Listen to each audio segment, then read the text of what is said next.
1 cube plus 2 cube plus 3 cube up to K cube மதிப்பு எவ்வளோ 72,900 எனில் 1 plus 2 plus 3 plus up to K இன் மதிப்பு என்ன ஓகேங்களா ஸோ அப்ப இங்க கியூப்ல கொடுத்து கூடுதல் எவ்வளோ 72,900 ஓகேவா கே கியூப்ல கொடுத்து 72,900 அப்படின்னா இங்க சாதாரண ஈரன்களை கொடுத்து கூடுதல் கேட்டா நீங்க என்ன ஆன்சர் பார்த்தீங்கன்னா இங்க என்ன இருக்கோ அதை என்ன பண்ணணும் ஸ்கொயர் ரூட் பண்ணணும் அவ்வளவுதான் 72,900 நீங்க ஸ்கொயர் ரூட் பண்ணாலே போதும்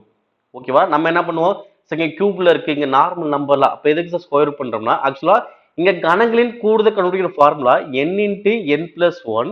பை டூ ஹோல் ஸ்கொயர் இதே நார்மல் உள்ள எண்களின் கூடுதல் கண்டுபிடிக்கிற formula n into n plus one by two அவ்வளவுதான் ஓகேவா அப்ப இங்க என்ன வித்தியாசம் இங்க என்ன நம்பர் இருக்கோ அது இங்க ஸ்கொயர் பண்ணிருக்காங்க ஓகேவா அப்ப என்ன பண்ணும் இது கொடுத்ததுக்கு என்ன பண்ணும் ஸ்கொயர் ரூட் பண்ண போறேன் அவ்வளவுதான் அப்ப 72,900 நான் ஸ்கொயர் ரூட் பண்ண போறேன் எப்படி ஸ்கொயர் பண்ணலாம் இப்ப 729 இப்ப 729 ஸ்கொயர் பண்ணா 27 2 ஜீரோவுக்கு ஒரு ஜீரோ அப்ப ஆன்சர் நீங்க எவ்வளவு 270